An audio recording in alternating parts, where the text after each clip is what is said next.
To Toni getting the bag, Childs. If I'm gonna be honest with you, Toni was not my favorite character at all.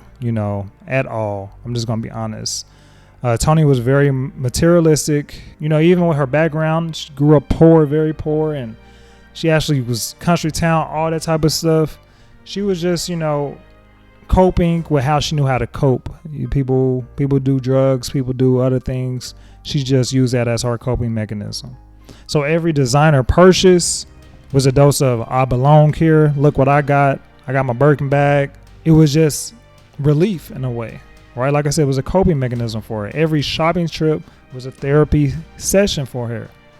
It was just retail therapy. That's all it was.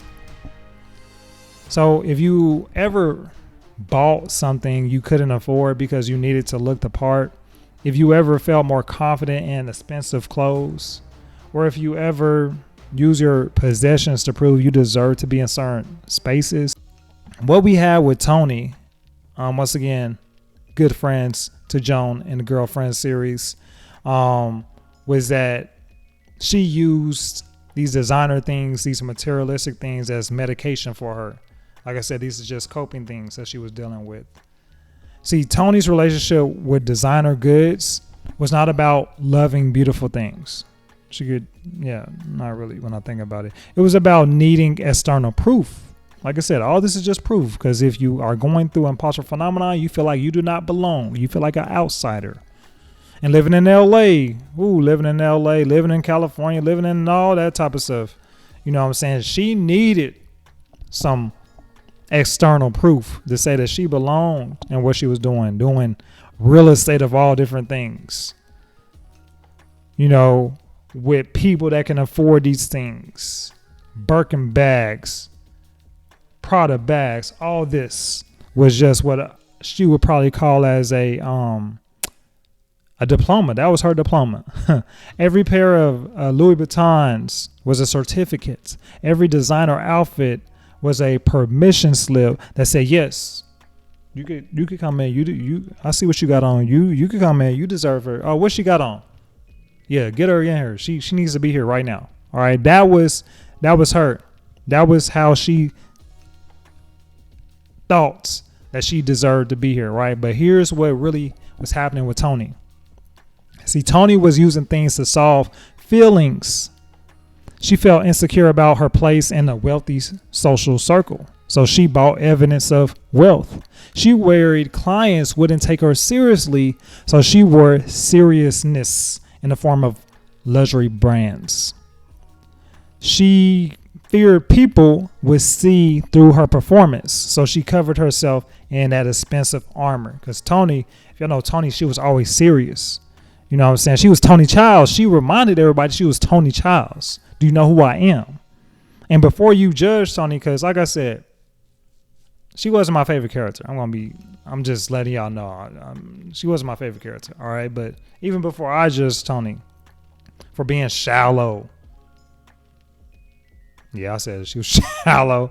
I had to ask myself, right? How many times have I felt more confident wearing good outfits?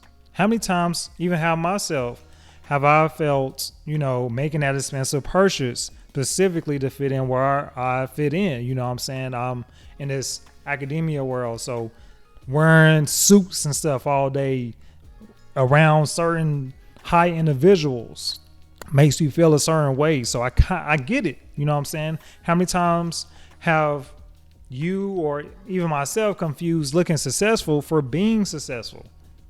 Because I've done it and I totally get it, and I get why she did it. And so she could match their energy through accessories, showing property to old money, break out the understated pearls, you know what I'm saying, meeting with new money, time for the flashy designer labels, you know what I'm saying? So you see how she was in her thought process needing to see how she belonged in those rooms.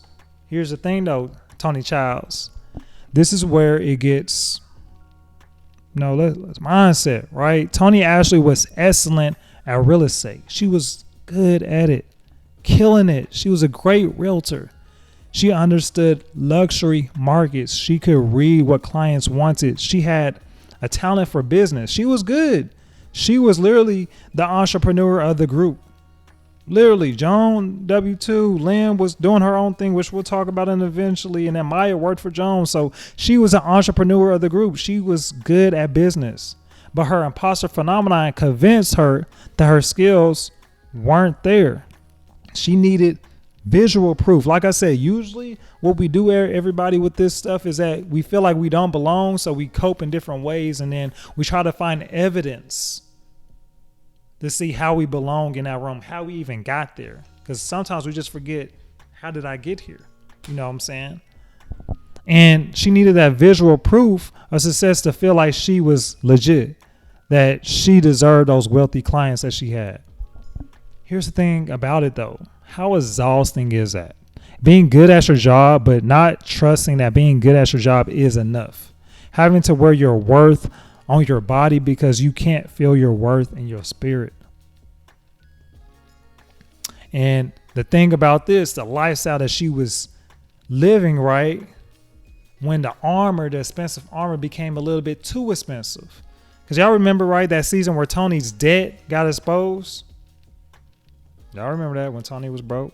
Y'all remember that a little bit, right? That was crazy because I didn't think it was going to happen, but it did. It was painful. But it was also necessary to see how she was going to evolve from that moment because it revealed the truth behind all the designer performance. Everything was financed. The lifestyle she was using to prove her success was actually evidence of her financial anxiety. Toni was literally buying confidence on credit. She was borrowing money to afford the image that was supposed to attract money. That's not a financial strategy. That's emotional dysfunction with a addition of shopping in there. Okay. And unfortunately, that came with shame. Man. She felt when her friends found out. She's Toni Childs. This is Toni Childs. Right, baby? That's Toni Childs, man. That's Toni Childs. And there's no shame that comes with that. If anybody's going through that, there's no shame coming with that. We got to get that out because we all go through that. It's just the way that we was all dealing with it. But that was shame about being found out as someone who couldn't actually afford the lifestyle she had been performing. And come on, y'all. I'm going to be real. I totally get it. Do y'all not get it?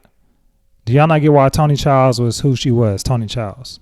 Growing up poor, moving to a big old city. People would say that she doesn't have the education to be there or whatever. Black woman. She was and then she worked in real estate with realtors. Toni worked in an image conscious industry. If you met any realtors, if you know any realtors, you know that that's a tough industry to be in. And especially in luxury real estate with the people that you were meeting, I'm not going to front on y'all. Your appearance is part of your marketing. Like even my experience when I bought my first house, it was like, of course, I was looking at how the realtor was, how she was dressing, what car she pulled up in. There's been a thing to say like what the realtors are one of the first big things that they go and do as a realtor is buy a new car. Get that Mercedes. I don't know any realtors that's driving no raggedy car. Because it's just, once again, a image thing. It's part of it. It's part of the marketing that comes with real estate. You have to look successful to people for it to be a legitimate business to some people. But there's a difference between being strategic as far as with your professional presentation and then just your anxiety over consuming and leading to bad behaviors that can lead to terrible mistakes that you might regret later on. So if you work in an image heavy industry, fashion, real estate, entertainment, any type of luxury service, you know that y'all know the struggle. Y'all know the struggle, okay? I don't have to tell y'all. Y'all know what it is. You need to look the part. But where does the line be drawn between professional investment and imposter phenomenon spending? Okay, where is that line actually drawn? How do you present successfully without breaking your back financially, right? And Toni's pattern showed us that, I had to sit down, what I'm saying, getting into it with Toni, what I'm saying, it's just like, because Toni was she was not my favorite, like I said, but she was a cool character, and I appreciate Toni Childs. Toni Childs, even when she started dating that white boy. But it's just a pattern. Because think about it. Toni, why did she date him? Why did she want? Because he had money. Man, and if you see it, it's just that Toni had a pattern. She showed us that when you're using purchases to manage emotions, rather than supporting your goals in your life, you cross into a whole different territory, to where it's like that becomes something that is medication for you. And it was expensive medication with all those purchases and that temporary relief. And ultimately, it didn't solve really any of her issues at all. If anything, you could argue that it made it probably worse. And like I said, we know, if you know Toni's backstory, it was a class thing. Classism is real. It's very real. Okay. Here's what made Toni's materialism complex, right? It wasn't just about loving nice things. It was about using nice things as evidence that she deserved to be in spaces with people who always had nice things. For Toni, luxury goods was a class mobility tool. She got money, she lost money, she made money again, right? And through all those changes, she used possessions as proof of her economic status. Okay. And then if you ever felt like you needed to look the part to be taken seriously, if you ever worried that people would judge your competence based on your appearance, if you ever used purchases to signal that you belong somewhere, that's not vanity. That's a survival strategy in environments where image carries the weight of the economy, right? That carries the economy. That the image is the all be y'all. Okay, that's what I'm trying to say. Like, that's what's going to get it done, right? And that's what you know. And this was back in the 2000s. Imagine if Toni was now. You know what I'm saying? Toni was doing this before Instagram was even a thing, before it was even a thought, before social media. Toni was doing the Instagram lifestyle before all of this even existed today. The pressure to showcase success, the need to curate an image of wealth, the anxiety about maintaining appearances, that was all of Toni's daily life, just without the algorithm. Okay. How many of y'all have felt pressure to upgrade your lifestyle for content? How many of y'all have bought things specifically because they look good in photos? How many of y'all have confused your feed with your actual life? See, that was Toni's pattern amplified if she was in the social media culture today.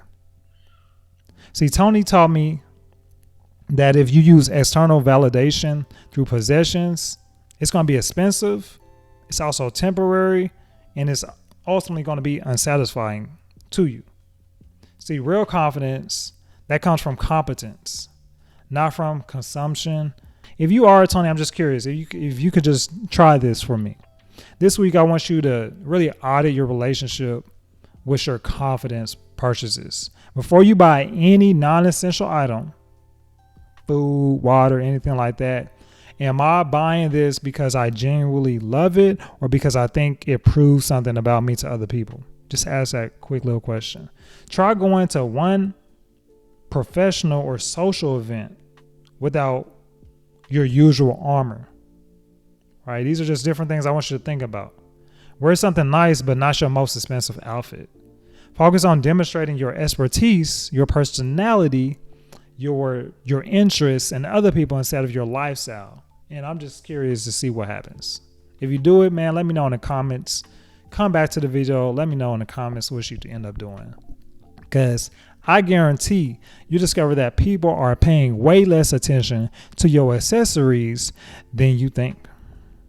And the people who opinions actually matter, that you need to be paying attention to, they're evaluating your character and your competence, not your closet of shoes, clothes, and all that, all the handbags. But shout out to Toni Childs. Toni Childs was an amazing character. I loved it. Looking at Girlfriends.